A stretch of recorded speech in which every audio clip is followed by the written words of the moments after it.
अब समय आ गया है कि मायावती का भी गला घोट दिया जाए। कल से उदित राज जी को अपने बयान जिन्होंने जो अभी दे दिया है, उनको दिल्ली में या कहीं भी हिंदी भाषी राज्यों में उनको बहुजन समाज के किसी कार्यक्रम में, किसी रैली में, किसी धरना में, किसी प्रदर्शन में, किसी गांवों में जाने से बचना चाहिए। उनके सेहत के लिए कह रहे हैं। क्या बोल रहे हैं? उनके सेहत के लिए कह रहे हैं, क्योंकि मायावती जी के मानने वाले इस देश में करोड़ों लोग हैं। मायावती जी हमारे बहुजन समाज की महापुरुष हैं। वो आज के समय में जिंदा हैं, तो एक तरह से आप देखिए कि जिंदा महापुरुषों में अगर कोई महापुरुष है इस देश में तो मायावती जी हैं। उनकी तस्वीरें बिकती हैं भाई, कि रामराज मर जाएंगे, उदित राज मर जाएंगे तो इनकी तस्वीर और इनके नाम लेने वाले लोग नहीं होंगे। लेकिन मायावती जी जिंदा देवी हैं और उनकी तस्वीरें बिकती हैं। उन्होंने बहुजन समाज के लिए जो किया है, आप कभी नोएडा गए हैं? बीजेपी से सांसद रहे उदित राज अब कांग्रेस में है, और अब कांग्रेस में आने के बाद बहन मायावती जी पर एक ऐसा बयान दे दिए हैं कि देश भर के बहुजनों में आक्रोश है, खास करके बहुजन समाज पार्टी के लोग आक्रोशित हैं। आकाश आनंद भी ट्वीट करके एकदम कहें कि कड़ी कार्रवाई करते हुए 24 घंटे के अंदर उत्तर प्रदेश की पुलिस या जहां की पुलिस हो इन अपराधियों को गिरफ्तार करें। आखिर बोले क्या उदित राज? उदित राज अभी कांग्रेस में है, इसलिए हो सकता है कि राहुल गांधी को खुश करने के लिए या जो भी वजह हो, उन्होंने कहा है कि मायावती सामाजिक न्याय के आंदोलनों को कुचल दी है, उसका गला घोट दी है। अब समय आ गया है कि मायावती का भी गला घोट दिया जाए। तो इसको लेके हम भीम आर्मी के नेता, बिहार के प्रदेश अध्यक्ष हैं अमर ज्योति जी, ये भी दलित समाज से आते हैं, इनसे बात करेंगे। और इनका एक परिचय ये भी हुआ कि इनकी जो शुरुआत हुई सामाजिक आंदोलन की या फिर सामाजिक संगठनों की, उदित राज के संगठन से शुरू में जुड़े, उसके बाद भीम आर्मी में लंबे समय से हैं। तो उदित राज बोले हैं कि मायावती जी का गला घोटने का वक्त आ गया है। आप भीम आर्मी से हैं, क्या कहेंगे? देखिए, सबसे पहले तो उदित राज जी ने जो बयान दिया है, ये दुर्भाग्यपूर्ण बयान है, और जितना इसका निंदा किया जाए उससे कहीं ज़्यादा शर्मनाक बयान है। और मैं उनको देखता हूँ, समझता हूँ। 2012-13 में मैं उनसे जुड़ा था स्टार्टिंग में 2-3 साल हम लोगों ने उनके साथ काम किया। लेकिन हम लोगों ने यही देखा कि इस व्यक्ति की विचारधारा समाज को लेके नहीं है, सिर्फ और सिर्फ एक व्यक्तिवादी आदमी है, और ये अपने लिए सोचता है, अपने लिए पैसा चाहिए, अपने लिए गाड़ी चाहिए, अपने लिए पद चाहिए, बाकी समाज के लिए कुछ भी नहीं चाहिए। किसकी बात कर रहे हैं? यही जो उदित राज हैं, जो भाजपा में जा कर के सांसद बन गए, और फिर जब भाजपा से इनको लात मार के धकिया के भगाया गया, तो अभी कांग्रेस में आ कर के जब चुनाव हारे हैं तो इनको लग रहा है कि अब मेरी राजनीति ख़त्म हो जाएगी, तो ये तमाम तरह की बयानबाजी करके ये चाहते हैं कि सुर्खियों में आ जाए। अब देखिए ना कि जब से ये भाजपा छोड़ करके 2019 में ये कांग्रेस में आए थे, 2019 के बाद से जब ये कांग्रेस में आए, इनका डाउनफॉल ही होते जा रहा है। जो संगठन था इनका ऑल इंडिया परिसंघ, उसमें देश भर के SC/ST समाज के कर्मचारी लोग, OBC समाज के लोग, नौकरी पेशे में जो लोग हैं वो लोग जुड़े हुए थे। चंदा भी देते थे, युवा लोग जो भी हैं वो सब लोग जुड़े थे। लेकिन सब लोगों ने इनका साथ छोड़ दिया। कारण यही है कि ये व्यक्तिवादी व्यक्ति हैं, इनको सिर्फ और सिर्फ अपने लिए सब कुछ चाहिए। जब ये कांग्रेस में जा रहे थे भाजपा छोड़ करके, उस समय भी इनके संगठन के लोगों ने इनसे कहा था कि आप एक बार हम सबसे चर्चा कर लीजिए, देश भर के प्रदेश अध्यक्षों से बात कर लीजिए, और जब कांग्रेस में जा ही रहे हैं तो सबको आप लेकर के जाइए, सबको कांग्रेस में हर प्रदेश में जिम्मेदारी दिलवा दीजिए। लेकिन ये व्यक्ति आओ देखा न ताओ, टिकट कटा। यहाँ तक हम लोगों ने तो यहाँ तक कह भी दिया था 6 महीने पहले, क्या भाजपा अगला बार आपका टिकट काटने वाला है। लेकिन इनको पता नहीं कौन सा मोह था, मोहन भागवत के बगल में खड़े होने का, RSS के साथ रिश्ता जोड़ने का, कि ये सीधे तौर पे उस बात को नकार दिए कि नहीं, मेरा टिकट नहीं कट रहा है। अब भाजपा वाले भी इनके साथ बहुत अच्छा खेल किए। जब 2019 के चुनाव में इन्होंने इंतज़ार किया कि नहीं नहीं मुझे टिकट मिल रहा है, लेकिन जब नॉमिनेशन का आखिरी दिन था, मुझे याद है कि उस दिन तक ये इंतज़ार में थे कि मेरा टिकट हो रहा है। ट्विटर पर लिख रहे थे मनोज तिवारी प्रदेश अध्यक्ष थे, जो भोजपुरी के गायक हैं, और अभी सांसद भी हैं, तो वो दिल्ली के प्रदेश अध्यक्ष थे। इनको आश्वासन दिए हुए थे कि नहीं नहीं मिलेगा मिलेगा, और ये इंतज़ार कर रहे थे। और भाजपा वाले इंतज़ार इसका कर रहे थे कि कब कांग्रेस वाला अपना प्रत्याशी का घोषणा कर दे, कब आम आदमी पार्टी वाला घोषणा कर दे, कब बहुजन समाज पार्टी वाला घोषणा कर दे। जब तीनों ने अपना प्रत्याशी घोषणा कर दिया, तब देखा कि अब उदित राज का सांप सुंदर वाला हाल हो गया, और ये अब कहीं के नहीं बचे। अब उन्होंने, भाजपा ने अपना प्रत्याशी घोषणा किया, किसको? हंसराज हंस। कौन गाना आया था उनका?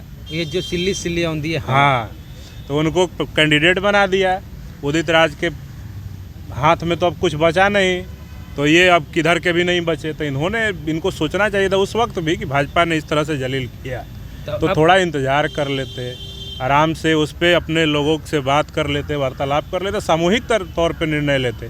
लेकिन ये व्यक्तिवादी आदमी सिर्फ और सिर्फ अपने फायदे के लिए उसी समय रात में जाकर राहुल गांधी जी से मिलता है, और मिल करके अगले दिन कांग्रेस ज्वाइन कर लेता है, और देश के किसी कार्यकर्ता से, पदाधिकारी से, अपने जिम्मेदार नेताओं से बात नहीं करता है, उनके बारे में सोचता तक नहीं है। तो ये व्यक्तिवादी आदमी जो अभी बहन जी पे बयान दिया है, इस बयान में आपने सोचिए ना कि किस तरह का शर्मनाक बयान कि बहुजन आंदोलन का व्यक्ति कभी गला घोटने का, किसी की हत्या करने की बात करता है क्या? इस देश में जितने भी बहुजन महापुरुष हुए, किसी ने नहीं, सब भले अपमान सह लिया, माफी नहीं मांगेगा। और ट्वीट कृष्ण ने कहा था कि न्याय के लिए लड़ो, और जरूरत पड़े तो अपने सगे संबंधियों को भी मार दो, और ज़रूरत पड़े तो अपने सगे संबंधियों को भी मार दो। और इसी के आगे ट्वीट में लिखते हैं उदित राज कि बसपा की चीफ सुश्री मायावती जी ने सामाजिक आंदोलनों का गला घोंटा है, अब उनका गला घोटने का वक्त आ गया है। देखिए, उदित राज के व्यवहार में और विचार में बहुत फर्क है। ये ट्वीट से ही देखिए ना, वो लाइन स्टार्ट है, कहते हैं अम्बेडकरवादी हैं। 98 में नौकरी छोड़ के आए थे, और देश भर में अम्बेडकर का नाम ले करके लोगों को ठगने का जो आंदोलन चलाए थे, और जितना चंदा इकट्ठा करके अभी आराम से दिल्ली में ऐश कर रहे हैं, और कहाँ कहाँ ज़मीन खरीद लिए हैं, ये किसी से छुपा नहीं है। अब सोचिए ना कि वो तो कहते हैं अम्बेडकरवादी बाबा साहब के मानने वाले, बुद्ध धर्म की दीक्षा लिए थे ये उदित राज। इनका राम राज नाम था इनका, इस आदमी का राम राज नाम था। रामलीला मैदान में दिल्ली में अपने नाम से राम को हटा लिए, अब उदित हो गए, उदित राज। लेकिन अभी देखिए, कृष्ण की दुहाई दे रहे हैं और कह रहे हैं कि कृष्ण ने कहा था कि अपने सगे संबंधियों की भी हत्या करना पड़े तो करो, और तो इसी में मायावती जी को ये रिलेट कर रहे हैं। हाँ। तो ये सबसे पहले समझ ले कि मायावती जी हमारे बहुजन समाज की महापुरुष हैं। वो आज के समय में जिंदा हैं।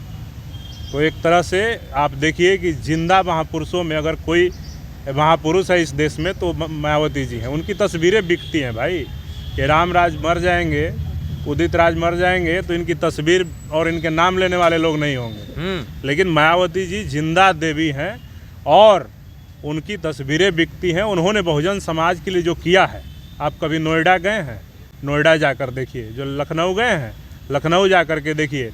पूरे उत्तर प्रदेश में बहुजन समाज के जितने भी महापुरुष हैं, उन महापुरुषों के नाम पे ज्योतिबा फुले हों, पेरियार साहब हों, सावित्रीबाई फुले हों, कांसीराम साहब हो, सब, उधम सिंह जी हों, सारे महापुरुषों के नाम पे उन्होंने जिला बनवाया।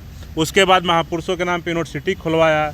गौतम बुद्ध के नाम पे नोएडा में जो सबसे बड़ा यूनिवर्सिटी है। हाँ, और तमाम चीज़ें। क्या करना चाहिए उदित राज? अब क्या देखिए, वो अभी तो मैं सीधे तौर पे यही कहूँगा कि उदित राज जी को सार्वजनिक तौर पे जिस प्रकार से प्रेस कॉन्फ्रेंस कह के इस तरह का अपमानजनक बातें उन्होंने मायावती जी को लेके कही है, उसको लेकर के सार्वजनिक तौर पे प्रेस कॉन्फ्रेंस करके उनको माफ़ी मांग लेनी चाहिए। नहीं तो कल से उदित राज जी को अपने बयान जिन्होंने जो अभी दे दिया है, उनको दिल्ली में या कहीं भी हिंदी भाषी राज्यों में उनको बहुजन समाज के किसी कार्यक्रम में, किसी रैली में, किसी धरना में, किसी प्रदर्शन में, किसी गाँवों में जाने से बचना चाहिए। उनके सेहत के लिए कह रहे हैं। क्या बोल रहे हैं? उनके सेहत के लिए कह रहे हैं, क्योंकि मायावती जी के मानने वाले इस देश में करोड़ों लोग हैं। 35 करोड़ दलितों की आबादी है इस देश में, और मुझे लगता है कि 35 करोड़ जो लोग हैं, वो सारे लोग मायावती जी को अपना आदर्श मानते हैं, नेता मानते हैं। एक उम्र के बाद उन्होंने अपना आंदोलन को थोड़ा वो स्थिर हो गई अपने स्वास्थ्य को देखते हुए, लेकिन मायावती जी का अपमान किसी भी कीमत पे ये बहुजन समाज बर्दाश्त नहीं करेगा। उदित राज जी को चाहिए कि आज के बाद कांग्रेस घर से कांग्रेस दफ्तर तक जाएं तब तक ही सुरक्षित हैं। नहीं तो मुझे ऐसा लगता है कि बहुजन समाज के लोग उदित राज को अगर माफ़ी नहीं मांगेंगे और अपनी बात पर अडिग रहेंगे तो ये समाज जुध और बुध दोनों को मानता है, तो कुछ भी हो सकता है। उदित राज जी, मेरी आपसे एक रिक्वेस्ट है कि अपनी सेहत का ख्याल रखें, घर से कांग्रेस ऑफिस तक ही सीमित रखें, नहीं तो माफ़ी मांग लीजिए, नहीं तो भाई बहुजन समाज के कार्यक्रम में, गांव में, धरना में, प्रदर्शन में कहीं दिख मत जाइएगा, नहीं तो फिर उसका अंजाम कुछ भी हो सकता है। हम नहीं कहेंगे क्या ये होगा। आप धमकी दे रहे हैं? हम धमकी नहीं दे रहे हैं, ये समाजों का, ये समाज के जो लोग हैं उनकी भावना आहत हुई है। मैं कुछ नहीं करूँगा। उन्होंने भी कुछ वर्षों तक आंदोलन चलाया है, बहुजन आंदोलन, इसलिए मैं उनका सम्मान करता हूँ और हर बहुजन नेताओं का मैं सम्मान करता हूँ। लेकिन मैं किसी को इजाज़त नहीं देता हूँ कि किसी भी बहुजन नेता का और बहुजन महापुरुषों का जिन्होंने समाज के लिए 1% भी योगदान दिया है, समाज को आगे बढ़ाने के लिए, आंदोलन को मजबूत करने के लिए, उसके समाज के विकास के लिए, वैसे व्यक्ति का अपमान किया जाए, चाहे वो हमारे ही समाज का लोग क्यों ना हो। अगर हमारे महापुरुषों के भी कहीं मूर्ति टूटती है, उसमें कहीं हमारे समाज के लोग इन्वॉल्व होते हैं, तो भीम आर्मी उसके खिलाफ भी खड़ी नज़र आती है। इसलिए हम यही कहेंगे कि उदित राज जी अपनी सेहत का ख्याल रखें और सार्वजनिक तौर पे माफ़ी मांग ले, अन्यथा ये समाज निष्कर्ष निकालेगा कि आपके साथ क्या करना चाहिए। चलिए, तो उदित राज जी घर से कांग्रेस ऑफिस जाइए और कांग्रेस ऑफिस से सीधे घर जाइए, और अगर कहीं गए तो अंजाम बुरा होगा। ये कहना है अमर ज्योति जी का। भीम आर्मी बिहार के बड़े नेता, प्रदेश अध्यक्ष हैं और बिहार में युवा का एकमात्र बड़ा चेहरा हैं अमर ज्योति जी। तो पूरी बातचीत पर आपकी क्या राय है, प्रतिक्रिया अपने दीजिए कमेंट बॉक्स में। जय भीम, जय भारत।